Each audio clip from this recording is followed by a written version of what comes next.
L'éducation aux médias est une expression qui est née dans les années 50.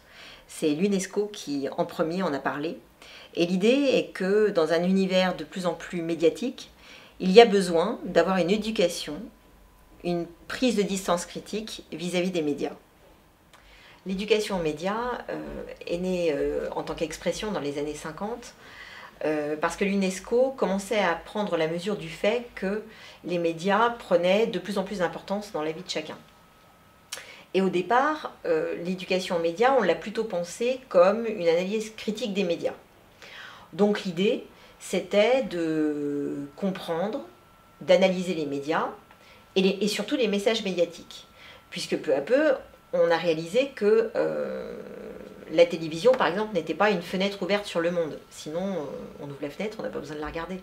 En réalité, la télévision propose des représentations du monde.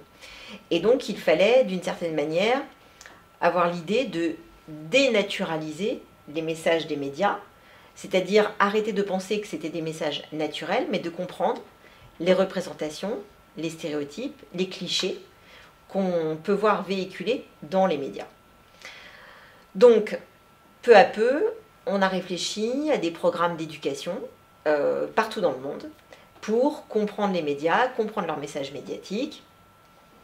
Et dans les années 60, on voit plein d'expériences apparaître, d'autant plus que c'est au moment où Roland Barthes écrit ses ouvrages de sémiologie, fonde la sémiologie d'une certaine manière avec mythologie, et tout d'un coup, il y a toute une réflexion qui se centre autour des images, et donc autour de la télévision. L'idée étant de dire, bon, la télévision devient un média de masse, tout le monde la regarde, donc plutôt que de dire la télévision c'est horrible, c'est nul, il n'y a rien, on va regarder plutôt ce qui se dit à la télévision et essayer de comprendre comment des représentations s'activent, quelle est la logique du flux télévisuel, quelle est la grille de programmation, etc. etc.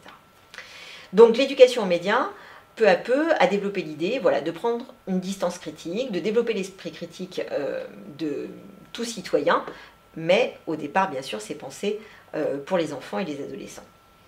Et puis, peu à peu, on s'est rendu compte qu'une éducation aux médias réussie devait prendre en compte aussi la pratique médiatique. C'est-à-dire l'idée que si on veut que les enfants, les adolescents et même les adultes comprennent les médias, il faut aussi qu'ils apprennent eux-mêmes à en fabriquer, à produire eux-mêmes des médias.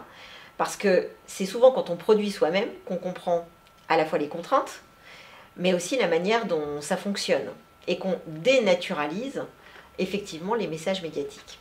Alors l'éducation aux médias est devenue de plus en plus importante, puisque on est passé à une société dans les années 80 de l'information et de la communication, et peu à peu, évidemment, les médias ont fait de plus en plus partie de notre vie. Et puis il y a eu encore une nouvelle étape de franchie au début des années 2000, avec la révolution Internet, qui d'ailleurs, à mon sens, est à peu près similaire à celle qu'on a vécue avec Gutenberg.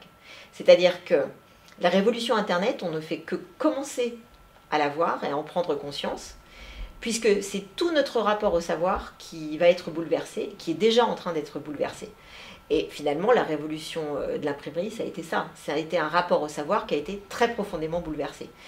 Donc, les programmes d'éducation aux médias, avec l'arrivée d'Internet, ont de plus en plus accentué l'idée qu'il fallait, de toute urgence, former les enfants et les adolescents à la pratique médiatique.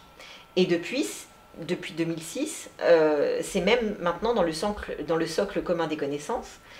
Et on voit même aussi un certain nombre de décisions gouvernementales acter une éducation au numérique, au langage HTML, etc. Donc ce qu'on peut dire de l'éducation aux médias, c'est que c'est à la fois la volonté d'avoir une analyse critique des médias et une pratique des médias éclairée, parce que c'est un enjeu aussi démocratique, c'est un enjeu citoyen. Quand on regarde les révolutions qu'il y a eu avec le printemps arabe, on voit à quel point la force des opinions qui se sont exprimées sur Facebook et dans les réseaux sociaux a pu contrebalancer un discours étatique. Donc c'est aussi un enjeu de démocratie que d'avoir des populations capables d'utiliser Internet et d'exprimer leurs opinions sur Internet. Ce qu'on peut dire aussi de l'éducation aux médias du XXIe siècle, c'est qu'elle va sans doute aussi travailler le concept de créativité. C'est-à-dire que il y a une différence entre pouvoir un petit peu surfer sur Internet et être capable, par exemple, de produire son propre site. Ça demande des compétences. Donc, l'idée de l'éducation aux médias du XXIe siècle, c'est à la fois une distance critique, une pratique des médias, mais aussi favoriser la créativité des élèves. Et là, c'est quelque chose d'un peu nouveau pour l'école, et c'est un défi à relever, puisque avec la parole magistrale classique, on avait des élèves qui écoutaient un maître, d'accord? C'est le système universitaire des pays latins. Mais avec Internet et les nouveaux médias, il va falloir que le maître fasse confiance à ses élèves. C'est-à-dire que la confiance va dans l'autre sens.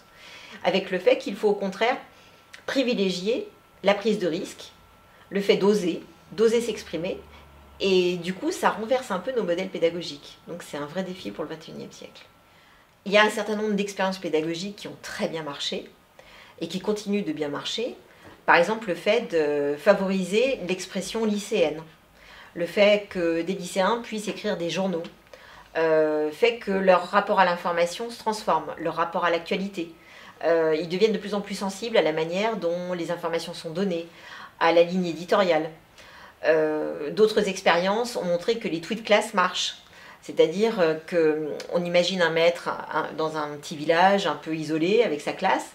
Et ben, le fait qu'il contacte un autre enseignant avec une autre classe à l'autre bout de la France, ils tweetent ensemble, ils échangent des problèmes, ils échangent une actualité culturelle, et ça fonctionne très très bien.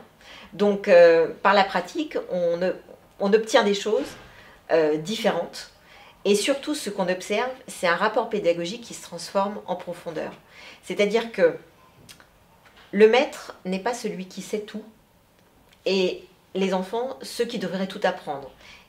Bien sûr que l'adulte va les accompagner, c'est une forme d'accompagnement, de compagnonnage, mais en réalité, ils construisent ensemble un savoir. C'est toute la différence quand on travaille sur des projets collectifs. C'est-à-dire qu'on transforme, on se déplace tous, à la fois l'enseignant et les élèves, vers quelque chose où on va apprendre les uns des autres, et surtout, on va avoir le droit de se tromper.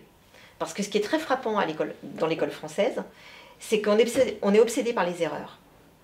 Les enfants n'osent pas produire parce qu'ils ont peur de se tromper.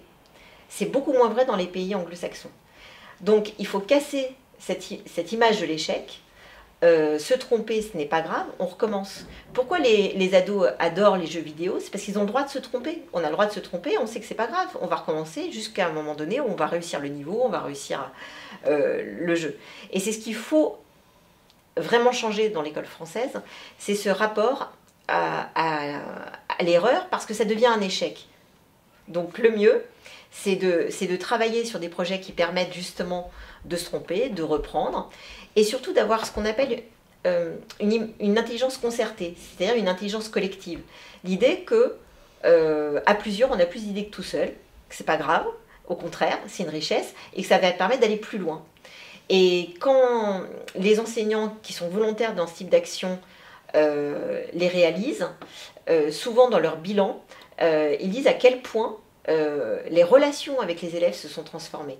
C'est-à-dire qu'au-delà des réussites et l'acquisition d'un certain nombre de compétences qui peuvent être techniques, quand par exemple on fait une radio en classe ou une émission télé, on apprend des choses techniques évidemment, sur comment on fait une radio, comment on peut concevoir une émission de télévision. Mais on apprend aussi beaucoup de choses sur soi-même et sur les autres. Et les maîtres qui se mettent à faire confiance à leurs élèves transforment profondément les relations qu'ils ont avec eux. Et les élèves sont très friands de ça. Souvent on entend dans les médias que les jeunes n'aimeraient pas l'école, n'aimeraient pas leurs études.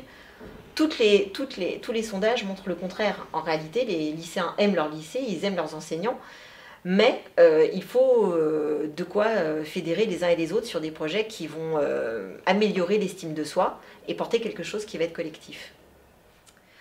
L'éducation aux médias permet à la fois de développer une distance critique vis-à-vis des médias, de comprendre que leurs messages sont construits, et en même temps permet aussi de pratiquer soi-même des médias, d'en concevoir, et si possible de façon créative.